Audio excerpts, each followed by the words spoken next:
Hello दोस्तों, कैसे हैं आप सभी। उम्मीद करता हूं आप सभी बहुत ही अच्छे होंगे। तो आज का वीडियो क्लास 11th के स्टूडेंटों के लिए बहुत ही इंपॉर्टेंट होने वाला है, क्योंकि आज के इस वीडियो में हम पढ़ने वाले हैं क्लास 11th फिजिक्स का दूसरा चैप्टर जो है मात्रक एवं मापन, जिसका ये पहला वीडियो है, पहला लेक्चर है।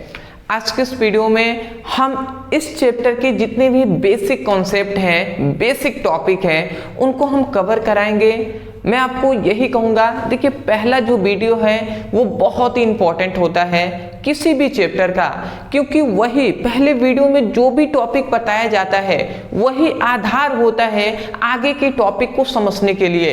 इसलिए मैं कहूँगा वीडियो को अंत तक जरूर देखिएगा, एक एक चीज को आप अच्छे से जरूर समझिएगा, आपको समझ में भी आएगा। निश्चिंत रहना है, इसके लिए तो आप निश्चिंत रहिए। तो देखिए सबसे पहली बात तो हम इस चैप्टर का स्टार्ट कर रहे हैं, तो मात्रक एवं मापांक, ठीक है, यहाँ पे मात्रक एवं मापन कहा गया है। तो सबसे पहले तो हमें ये जानना होगा कि भौतिक राशियां किसे कहते हैं। ठीक है, भौतिक राशि किसे कहते हैं ये हमें समझना होगा। भौतिक राशि, ठीक है जी।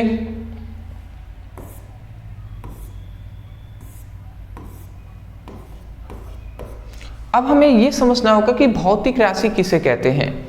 देखिए भौतिक राशि को बहुत तरीके से डिफाइन हम कर सकते हैं, पर मुख्यतः मैं दो परिभाषा बताऊंगा जो आपके लिए इजी होगा समझना। सबसे पहली बात, अगर कोई कह दे भौतिक राशि किसे कहते हैं, तो आप कहेंगे कि ऐसी राशियां जो भौतिक के नियमों का पालन करती हैं उसे हम भौतिक राशियां कहते हैं। क्या हमने कहा? ऐसी राशियां जो भौतिक के नियमों का पालन करती हैं, मतलब अनुसरण करती हैं, मानती हैं, तो उस राशियों को हम भौतिक राशियां कहेंगे। ठीक है, यही बात हम यहां पे भी कह रहे हैं, वही बात मैं लिख भी दे रहा हूं कि ऐसी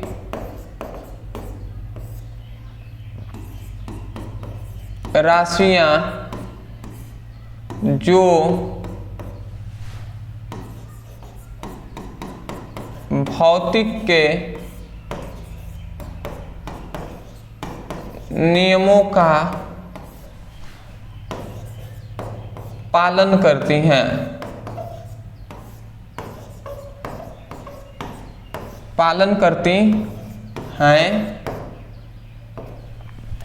उसे मतलब उस राशि को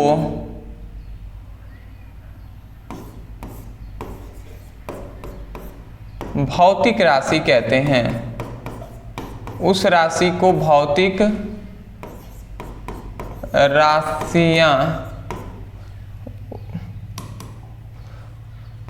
राशि कहते हैं। बात आपको अच्छे तरीके से समझ में आ गया होगा। ऐसी राशियां जो भौतिक के नियमों का पालन करती हैं उस राशि को भौतिक राशि कहते हैं। इससे आपको परिभाषा तो याद करने में आसानी हो गया होगा, बट आप समझे नहीं होंगे कि सर भौतिक राशि का मतलब क्या है। मतलब सिंपल में कहना तो ऐसी कोई भी ऐसी चीज जिसको हम माप सके, जिसको हम तौल सके, जिसको हम माप सके और पूरा कंफर्म हो कि ये इतना ही है, तो ऐसे कोई भी चीज को हम क्या कहेंगे? भौतिक राशि कहेंगे।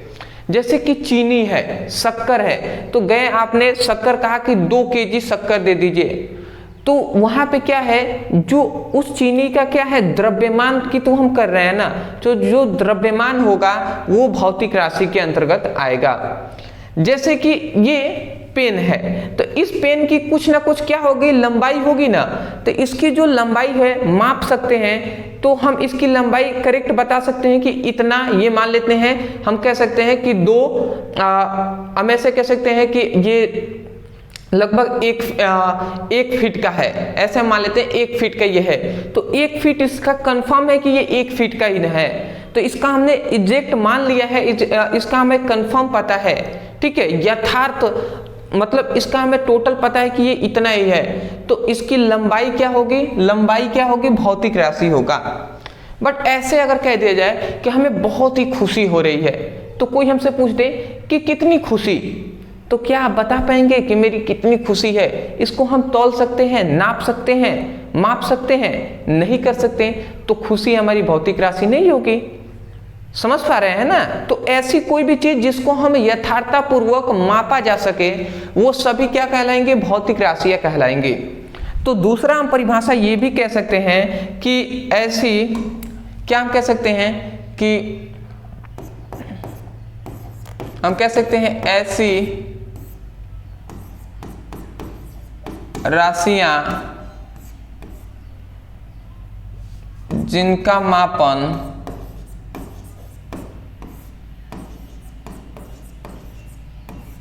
यथार्थपूर्वक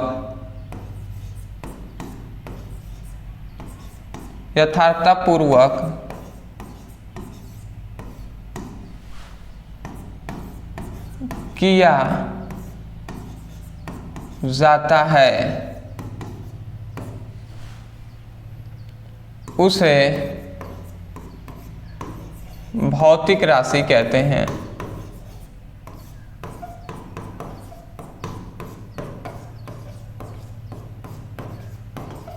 ठीक है, हमने क्या कहा? ऐसी राशियां जिनका मापन यथार्थपूर्वक किया जाता है, उसे हम भौतिक राशि कहते हैं।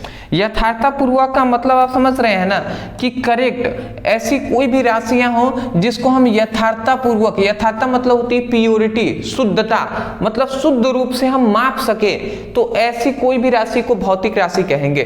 जैसे आप कहेंगे सर एग्जाम्पल बता दीजिए, तो इसका एग्जाम्पल बहुत ही सिंपल है। जैसे इसका एग्जाम्पल जैसे कि मान लेते हैं कार्य है, तो आपसे पूछा जा सकता है आपने कितना कार्य किया, तो आप बता सकते हैं ना हमने इतना कार्य किया है। ठीक है, जैसे कि लंबाई है, जैसे कि बल है, तो बल का हम पता लगा लेते हैं कि इतना न्यूटन का यहाँ पे बल लग रहा है, तो बल भी हो जाएगा। जैसे कि दूरी है, ठीक है, और भी बहुत सारे हैं, जैसे कि आयतन है, दाब है, ताप है आदि, कितना लिखेंगे, बहुत सारे हैं। ठीक है, तो ये सभी क्या है? भौतिक राशि है, इन सभी को हम माप सकते हैं। तो ऐसे कोई भी चीज जिसको हम माप सकते हैं वो भौतिक राशि कहलाएगा। पहली बात, पहली टॉपिक आपको समझ में आ गया होगा। आगे हम बढ़ते हैं। देखिए यहाँ पे मापने की बात हो रही है, तो मापने की बहुत सारी राशियां होती हैं और बहुत सारे मात्रक होते हैं, तो उसको हम जान लेते हैं। तो यहाँ पे अब हम जानेंगे, दूसरा हमारा ये होगा कि मापन की राशियां तथा मात्रक। देखिए जो मापन की राशियां और मात्रक है ना, मापन की राशियां और मात्रक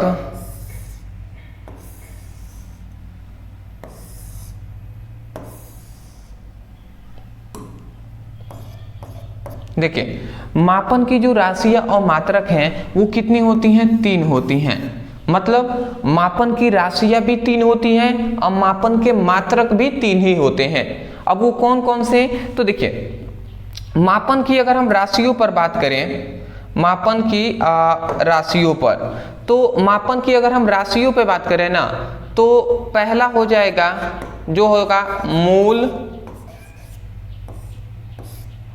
राशियां, मूल राशि। ठीक है, पहला हो जाएगा मूल राशि, या इसे हम मौलिक राशि भी कहते हैं, मौलिक राशि के नाम से भी जानते हैं। दूसरा हो जाएगा व्युत्पन्न,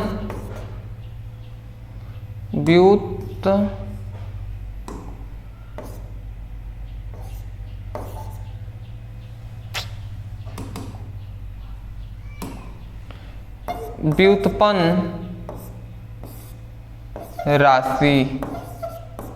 दूसरा क्या है? व्युत्पन्न राशि। और तीसरा है पूरक राशि।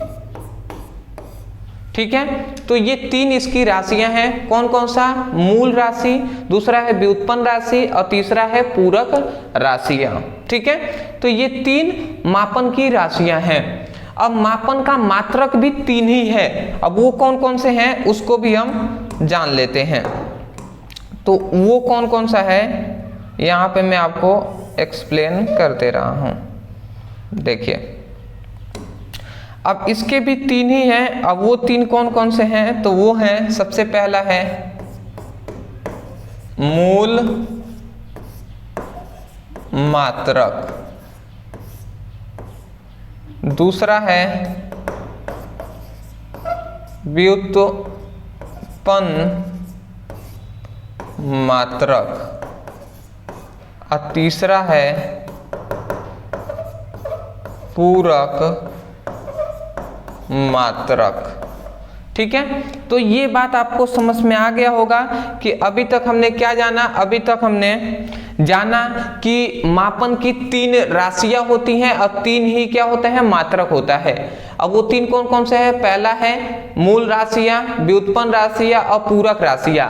और उसके बाद मात्रक भी तीन होते हैं, मूल मात्रक, व्युत्पन्न मात्रक और पूरक मात्रक। तो अब हम एक एक करके समझते हैं कि मूल राशियां किसे कहते हैं, व्युत्पन्न राशियां, पूरक राशियां, ये सब क्या होती हैं। फिर से इसको भी हम समझेंगे इसी वीडियो में। ठीक है, बहुत सारे ऐसे स्टूडेंट हैं जो इन्हीं में कंफ्यूज रहते हैं, तो उसका कंफ्यूजन, उन सभी के कंफ्यूजन आज के इस वीडियो में ही दूर होगा। मैं आशा करता हूं आप समझ के होंगे। आते हैं दूसरे पर। अब देखिए, अगर हम बात करें, ठीक है,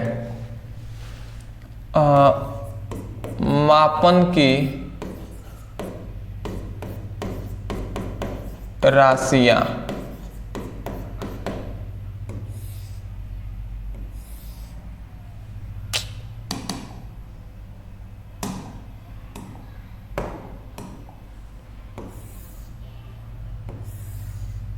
ठीक है जी। तो मापन की राशियां, तो सबसे पहले हम समझ लेते हैं कि भौतिक राशियां किसे कहते हैं।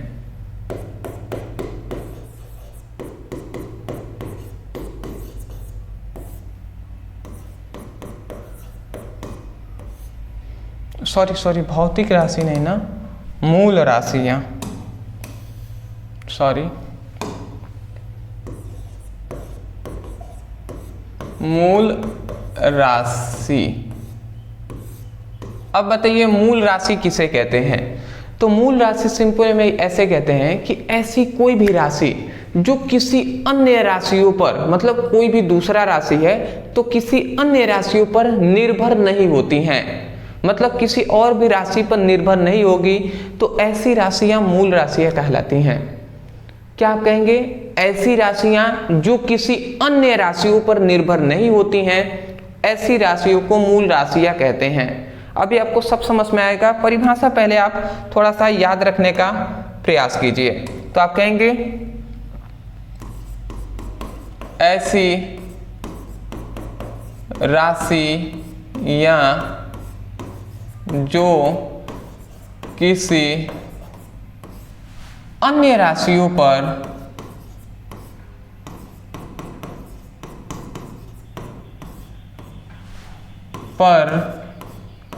निर्भर नहीं रहती हैं, निर्भर नहीं रहती हैं, उन्हें मूल राशियां कहते हैं।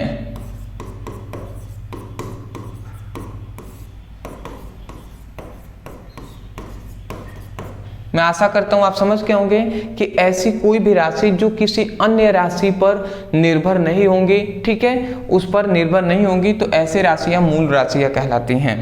अब इसी पर एक और हम समझ ले रहे हैं, उसके इसी के रिलेटिव में एक और क्या है जिसको हम समझ ले रहे हैं, मूल मात्रक। देखिए मूल मात्रक को भी हम यहीं पे समझ लेंगे ना तो आसानी हो गई।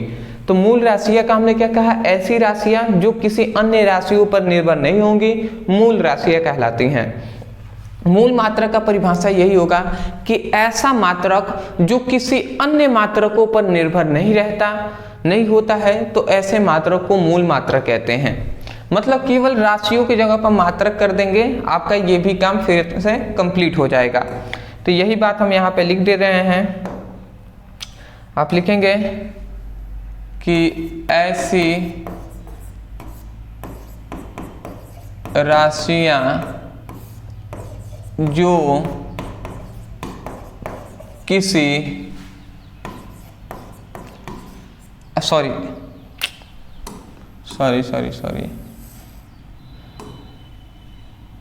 ऐसे मात्रक ना हम लिखेंगे जी, ऐसे मात्रक जो किसी अन्य मात्रकों पर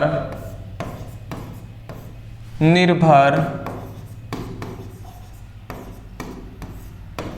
नहीं होते हैं। ऐसे मात्रक जो किसी अन्य मात्रकों पर निर्भर नहीं होते हैं, उन्हें मूल मात्रक कहते हैं। ये बात आपको अच्छे तरीके से समझ में आ गया होगा कि ऐसी राशियां जो अन्य राशियों पर निर्भर नहीं रहती हैं, उसे मूल राशियां कहते हैं। मूल मात्रक ऐसे मात्रक जो अन्य मात्रकों पर निर्भर नहीं रहते, उसे हम मूल मात्रक कहते हैं। अब देखिए यहाँ पे अब आपको एक चार्ट याद रखना है जो कि बहुत ही इंपॉर्टेंट चार्ट है।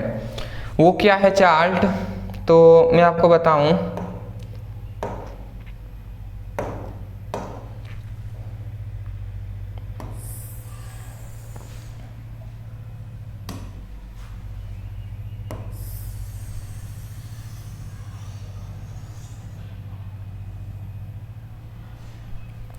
ठीक, थोड़ा समय 1 मिनट आप थोड़ा सा समय हमको देंगे, ठीक है? ठीक,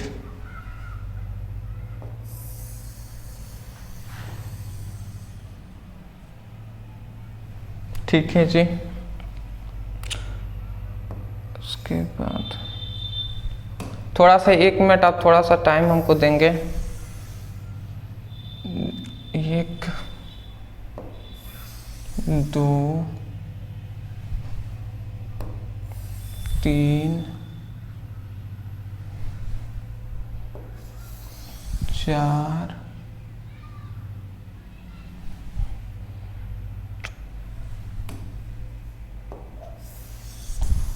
5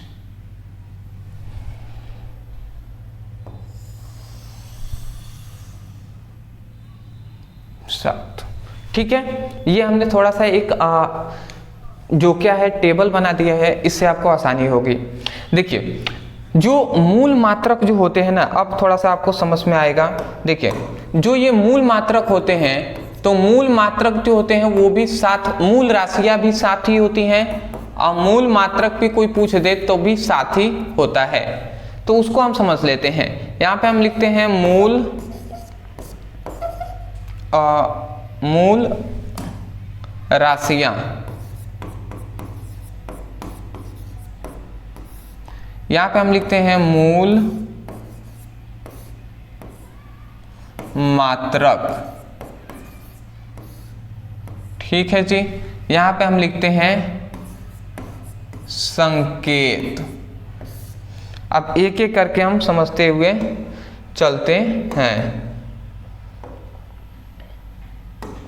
देखिए मूल मात्रक, मूल राशियां 7 होती हैं। अब वो कौन कौन सी होती हैं आपको याद रखना है। पहला होता है जो होता है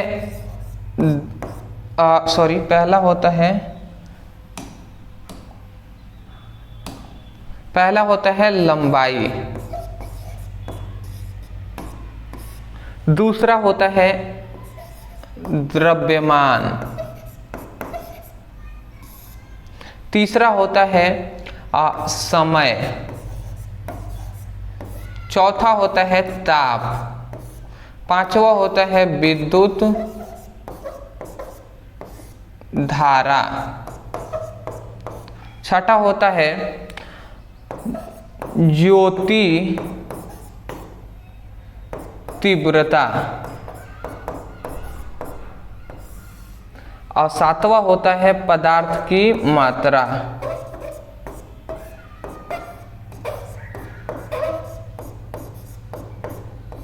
ठीक है जी, पहला आपने समझ लिया, दूसरा, तीसरा, चौथा, पांचवा, छठा और सातवां। तो देखिए ये 7 इसके मूल राशियां होती हैं, लंबाई, द्रव्यमान, समय, ताप, विद्युत धारा, ज्योति तीव्रता और पदार्थ की मात्रा। देखिए मूल राशियों के बारे में आपने समझ लिया, 7 होती हैं। मूल राशियां में क्या कहता है, ऐसी राशियां जो किसी अन्य राशियों पर निर्भर नहीं होती हैं, उसे हम मूल राशियां कहते हैं। देखिए लंबाई है ना, ये किसी पर निर्भर नहीं होगा, द्रव्यमान है, समय है, ताप है, विद्युत धारा, ज्योति तीव्रता, पदार्थ की मात्रा, ये 7 हैं, ये किसी पर निर्भर नहीं होंगे। अब समझते हैं मूल मात्रक। तो मूल राशियों के मात्रकों को ही हम मूल मात्रक कहते हैं। देखिए एक ये परिभाषा है ही, दूसरा हम ये भी कह सकते हैं कि जो मूल राशियां ये सभी हैं, तो मूल राशियों के जो मात्रक होते हैं उसे ही हम मूल मात्रक कहते हैं। समझ में आ गया ना। तो लंबाई का मात्रक क्या होता है, मीटर होता है। थोड़ा सा मैं अदर कलर से लिख दे रहा हूं, ठीक है जी, अदर कलर से मैं लिख दे रहा हूं। लंबाई का मात्रक क्या होता है, मीटर होता है। ठीक है, द्रव्यमान का मात्रक क्या होता है, किलो ग्राम होता है। समय का मात्रक क्या होता है, सेकेंड होता है। ताप का मात्रक क्या होता है, केल्विन होता है। उसके बाद विद्युत धारा का मात्रक एम्पियर होता है। ज्योति तीव्रता का मात्रक कैंडिला होता है, कैंडिला। अब पदार्थों की पदार्थों की मात्रा का मात्रक होता है मोल। तो ये मूल मात्रक आप याद रखेंगे इन 7 का। लंबाई का मात्रक मीटर होता है, द्रव्यमान का मात्रक क्या होता है, किलोग्राम, समय का मात्रक सेकेंड, ताप का मात्रक केल्विन, विद्युत धारा एम्पियर, ज्योति तीव्रता कैंडिला, पदार्थ की मात्रा मोल होता है। अगर हम संकेत की बात करें तो आप याद रखेंगे मीटर को हम स्मॉल m से प्रदर्शित करते हैं, किलोग्राम को हम kg से प्रदर्शित करते हैं, सेकेंड को हम यस से प्रदर्शित करते हैं, केल्विन को हम k से प्रदर्शित करते हैं, एम्पियर को हम a से प्रदर्शित करते हैं, कैंडिला को हम cd से प्रदर्शित करते हैं और मोल को mol से प्रदर्शित करते हैं।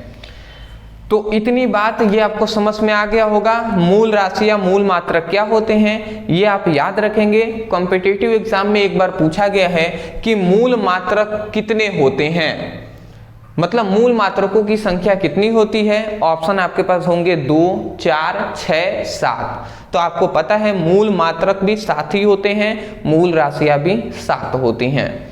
इतनी बात आप समझ के हैं तो आप इसका स्क्रीनशॉट ले लीजिए, आगे हम बढ़ते हैं। ठीक है जी, आप इसका स्क्रीनशॉट ले सकते हैं। सॉरी माय मिस्टेक, ले लीजिए स्क्रीनशॉट ले लीजिए, ले लिया होगा आपने। ठीक है, आगे हम बढ़ते हैं। ठीक है, ये अभी तक हमने समझ लिया, आगे हम बढ़ते हैं। देखिए अभी तक मापन की मात्रक 3 होते हैं, मूल राशियां और व्युत्पन्न राशियां। तो अब व्युत्पन्न राशियों को हम समझते हैं। दूसरा होता है व्युत्पन्न राशियां। देखिए व्युत्पन्न राशियां, मैं इन सभी को क्यों एक अभी पढ़ा रहा हूँ ना, क्योंकि ये सभी एक दूसरे के संबंधित है। नहीं तो मुझे भी शौक नहीं है इतना बड़ा बड़ा लंबा लंबा वीडियो आपको प्रोवाइड कराया जाए। मैं भी चाहता हूँ थोड़ा थोड़ा ही पढ़ाया जाए रेगुलर, बट क्या है कि ये सभी टॉपिक एक साथ ही समझेंगे तो समझ में आएगा। अब मूल व्युत्पन्न राशियाँ किसे कहते हैं? तो ऐसी राशियाँ जो मूल राशियों पर निर्भर होती हैं तो उसे हम व्युत्पन्न राशियाँ कहते हैं। समझ रहे थे? मूल राशियां थी वो किसी पर निर्भर नहीं थी, परंतु व्युत्पन्न राशियां मूल राशियों पर निर्भर होती हैं।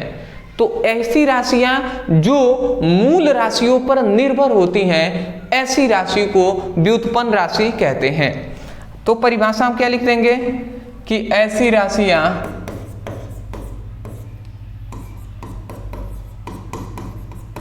जो मूल राशियों पर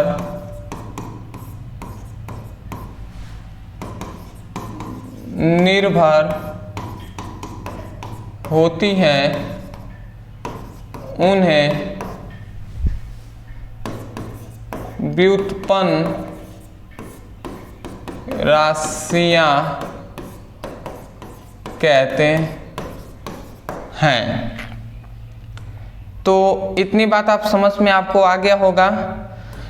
तो मूल राशियां, व्युत्पन्न राशियां मतलब ऐसी राशियां जो मूल राशियों पर निर्भर होंगी, वो क्या कहलाएंगी? व्युत्पन्न राशियां कहलाएंगी। कौन? जो मूल राशियों पर निर्भर होंगी।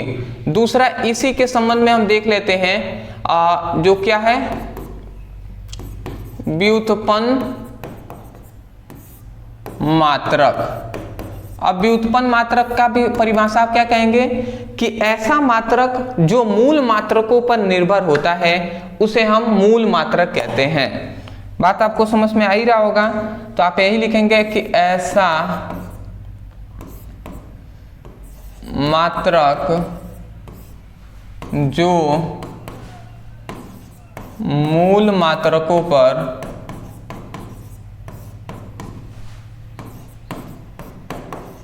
निर्भर होते हैं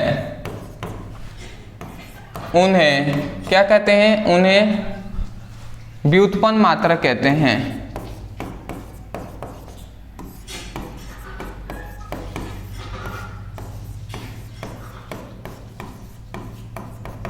तो मैं आशा करता हूं आप समझ गए होंगे कि ऐसे मात्रक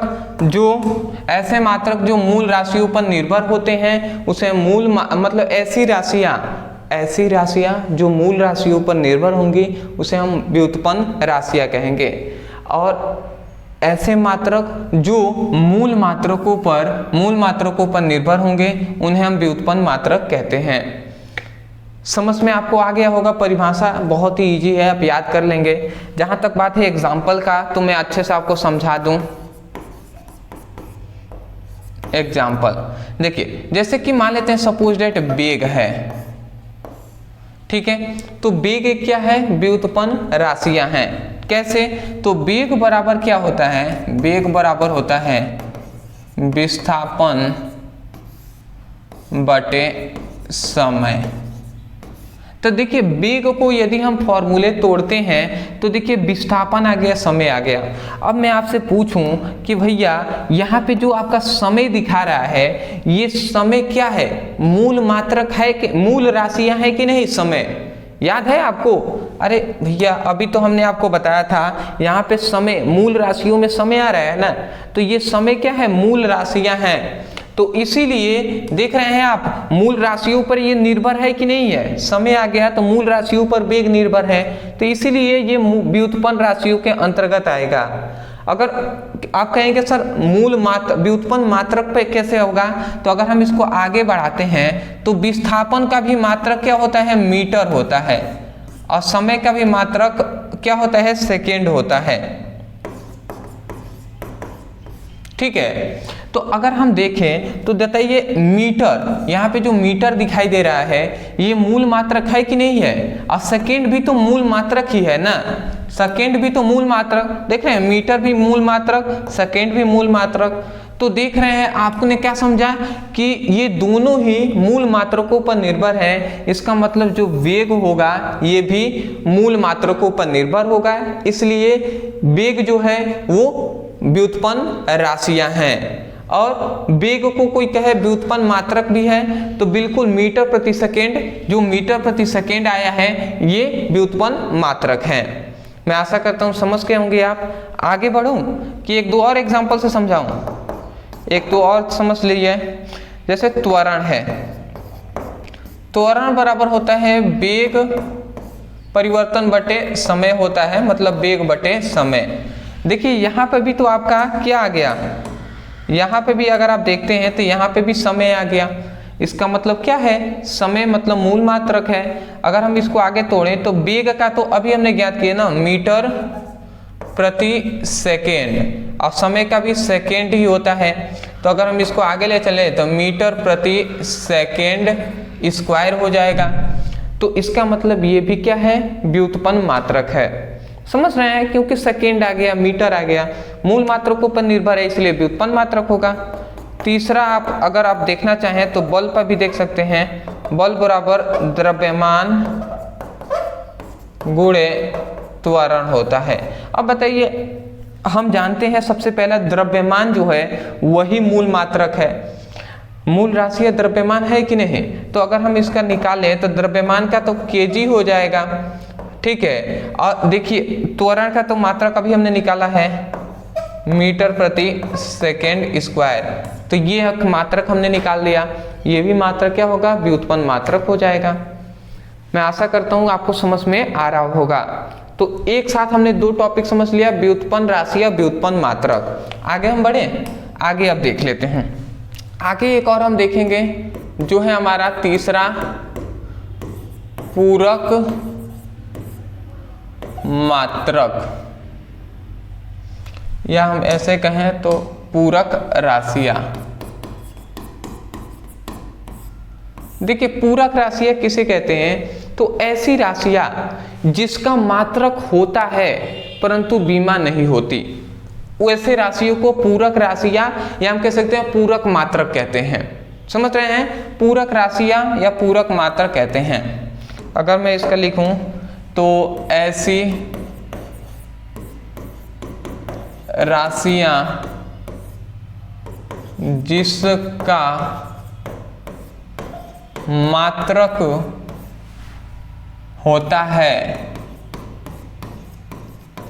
परंतु क्या नहीं होता, बीमाएं नहीं होती हैं, बीमाएं नहीं होती हैं, उसे पूरक राशियां कहते हैं, पूरक राशियां कहते हैं। मैं आशा करता हूं समझ के होंगे। ऐसी राशियां जिसका मात्रक तो होगा पर बीमा नहीं होगा, ऐसे राशियों को पूरक राशियां या पूरक मात्रक कहते हैं। आप कहेंगे सर कैसे, कौन कौन से हैं ऐसे, तो देखिए पूरक राशियां दो ही हैं या पूरक मात्रक दो ही है। एक होता है समतल कोण और एक है घन कोण, ठीक है। एक होता है समतल कोण, एक होता है घन कोण। समतल कोण का मतलब क्या है, समतल कोण का सिंपल सा मतलब है यहाँ पे ये जो कोण बन रहा है यहाँ पे, ठीक है, इस कोण को समतल कोण कहते हैं। या थोड़ा सा मैं, ये भी समतल कोण नहीं है, इस प्रकार का ये और ये देख रहे हैं, ये समतल है ना ये, तो यहाँ पे जो कोण बन रहा है ये कोण क्या है, इसी कोण को हम समतल कोण कहते हैं। तो देखिए अगर हम देखें इसको आगे बढ़ाएं तो कोण बराबर क्या होता है, कोण बराबर एक फॉर्मूला होता है, कोण बराबर फॉर्मूला होता है, कोण बराबर होता है चाप बटे त्रिज्या, चाप बटे त्रिज्या होती है। अब बताइए चाप इसमें क्या है, चाप यही तो है जी, इसी को तो हम क्या कहते हैं, चाप कहते हैं। तो चाप का भी मात्रक क्या हो जाएगा, मीटर हो जाएगा।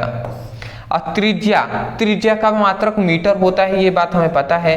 तो ये बताइए मीटर से मीटर कैंसिल हो गया, तो इसका मतलब इसका मात्रक तो नहीं होना चाहिए, मात्रक नहीं होना चाहिए, परंतु इसका मात्रक होता है, समतल कोण का मात्रक होता है रेडियन, समतल कोण का मात्रक क्या होता है? रेडियन होता है। फॉर्मूले से देख रहे हैं तो इसका मात्रक नहीं होना चाहिए, परंतु इसका मात्रक होता है रेडियन। तो इसीलिए कहा जा रहा है कि इसका मात्रक तो होता है परंतु क्या नहीं होती? बीमाएं नहीं होती। क्योंकि अगर हम फॉर्मूले से देख रहे हैं तो अगर मात्रक नहीं निकल रहा है फॉर्मूले से तो बीमा हम कैसे निकालेंगे? इसलिए कहा जा रहा है कि इसका मात्रक तो होता है परंतु बीमाएं नहीं होती, उसे हम पूरक मात्रक कहते हैं या पूरक राशियां कहते हैं। जहां तक बात है घन कोण की, तो घन कोण को देखिए, घन कोण अगर मैं आपको अच्छे से समझा दूं,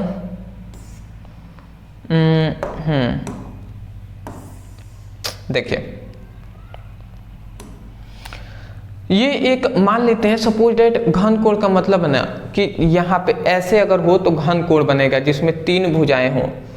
अगर मैं ऐसे समझाऊं, जैसे तरबूज आपने देखा है, तरबूज आप खरीदने जा रहे हैं, ठीक है, तरबूज खरीदने जाते हैं तो आप कहते हैं कि सर पका हुआ है, ठीक है, अच्छे से पका हुआ है, पूरा अच्छे से चेक करते हैं, उसके बाद कहते हैं कि पका है, अच्छा है। तो क्या करता है वो जो देने वाले होते हैं वो उसमें से थोड़ा सा एक निकालते हैं, एक छोटा सा पीस काटते हैं और निकाल कर आपको दिखाते हैं। याद है आपको वो पीस कैसा होता है? तो अगर हम आपको अच्छे से बताएं तो वो पीस कुछ इस प्रकार सा होता है। वो पीस जो होगा वो कुछ इस प्रकार से होगा। वो पीस जो होता है वो कुछ इस प्रकार से ही होता है, ठीक है, इसी प्रकार से कुछ होता है वो पीस, ठीक है। आपने देखा होगा तो आपको याद होगा कि वो अगर मान लेते हैं एक क्या है तो उसको काटा जाता है तो वो कुछ पीस जो होता है वो इसी प्रकार का, ऐसे ये चेपी निकालकर आपको दिखाया जाता है, एक अल्पांश पीस आपको निकालकर दिखाया जाता है।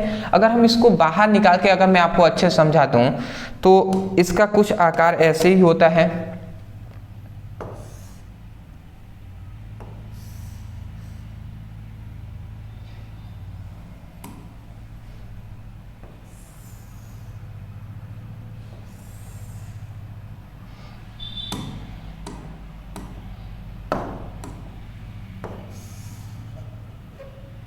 ठीक है जी, ऐसा ही ना होता है, ऐसा ही होता है। तो यहाँ पे ये देखिए, यहाँ पे एक भुजा, दूसरी भुजा, एक तीसरी भुजा, मतलब 3 भुजाओं के बीच में, इनके बीच में जो कोण बन रहा है ना, उस कोण को हम घन कोण कहते हैं। तो यहाँ पे जो ये कोण बनेगा ना, यहाँ पे इन तीनों के बीच में, इस कोण को डी ओमेगा से प्रदर्शित करते हैं और यही डी ओमेगा ही घन कोण है। समझ रहे हैं? और घन कोण का जो मात्रक होता है वो स्टे रेडियन होता है। क्या होता है? स्टे रेडियन होता है। और यह बात याद रखेंगे, मान लेते हैं इसकी भुजा R है और ये जो मान लेते हैं ये पूरा सरफेस को S से प्रदर्शित कर रहे हैं, ये पूरा एक सरफेस है, ठीक है, सरफेस है तो इसको S से प्रदर्शित कर रहे हैं और ये इसका छोटा सा भाग है तो इस छोटे से भाग को DS से प्रदर्शित कर रहे हैं। तो यहाँ पे जो घन कोण का फॉर्मूला निकलता है ना डी ओमेगा का, वो होता है DS cos theta by R square, ठीक है, DS cos theta by R square. ये बहुत ही आगे आपको काम करेगा, ये बात मेरी आप याद रखेंगे हमेशा कि जब ये आप क्लास 12th में जाएंगे तब ये आपके लिए बहुत ही उपयोगी साबित होगा। गॉस के प्रमेय में ये उपयोग होता है, D omega equal to DS cos theta by R square, ठीक है। और यहाँ पे अगर कुल मिला जुलाकर अगर हम इसको आगे ले चलते हैं तो आगे क्या होता है कि डी ओमेगा का जब समाकलन हम करते हैं तो उस समय डी ओमेगा का जो मान आता है वो 4 पाई आता है। कैसे आता है वो हम आगे आपको डिस्कस करेंगे, ठीक है। अभी के लिए आप इतना याद रखेंगे, घन कोण का मात्रक स्टे रेडियन होता है और घन कोण का फॉर्मूला ये होता है। अगर घन कोण का टोटल मान अगर पूछ दे तो 4 पाई होता है। इतनी बात आपको समझ में आ गया? तो आज का ये वीडियो हमारा इतना ही था। इतने टॉपिक को हमने पूरी तरीके से कंप्लीट कराया। देखिए पूरक राशियां कहे या पूरक मात्रक, दोनों का परिभाषा आप यही कहेंगे, ठीक है। तो अगर मैं चलूं तो देखिए हमने क्या पढ़ा है। हमने इस चैप्टर में सबसे पहले पढ़ा भौतिक राशियां और भौतिक राशियों के परिभाषा एग्जाम्पल समझा। उसके बाद मात्रक एवं मापन, मतलब मापन की जो राशियां और मात्रक, तो तीन इसकी क्या होती है, राशियां होती हैं, तीन मात्रक होते हैं, इन तीनों को हमने जाना। उसके बाद मूल राशियां समझा, मूल मात्रक समझे। मूल राशियां 7 होती हैं, मूल मात्रक भी 7 होते हैं, पूरा हमने एक्सप्लेन किया। उसके बाद आते हैं व्युत्पन्न राशियां हमने समझा और व्युत्पन्न मात्रक समझा। उसके बाद यहाँ पे हमने पूरक राशियां समझा और पूरा हमने अच्छे समझा कि समतल कोण क्या होता है, घन कोण क्या होता है, इन दोनों का मात्रक क्या होता है। ये मात्रक आपके कॉम्पिटिटिव एग्जाम में भी पूछे गए हैं, तो इसलिए आपको याद रखना है। तो फिलहाल आज के लिए हम इतना ही रहने देते हैं, ठीक है। तो ये इसका पहला क्लास था। पहला, मैं हमेशा कहता हूँ कि कोई भी चैप्टर है उसका अगर पहला वीडियो है तो वो पूरा बेसिक पे होगा, तो बिल्कुल आप उस वीडियो को मिस नहीं करेंगे। और मैं आपसे रिक्वेस्ट करूँगा कि यदि आप अच्छा कमान करना चाहते हैं, अगर आप अच्छा करना चाहते हैं पढ़ाई में, ठीक है, आगे आप क्लास 12th में अच्छा नंबर लाना चाहते हैं, तो क्लास 11th का बेसिक से अच्छे से पढ़ाई कीजिए और सीक्वेंस में पढ़ते हुए चलिए। डिस्क्रिप्शन बॉक्स में क्लास 11th फिजिक्स और केमिस्ट्री दोनों का लिंक है, आप जाइए उस पर क्लिक करके अपनी बेसिक टू हाई अच्छे तरीके से पढ़ाई कीजिए। तो मिलते एक नए टॉपिक के साथ, तब तक के लिए धन्यवाद।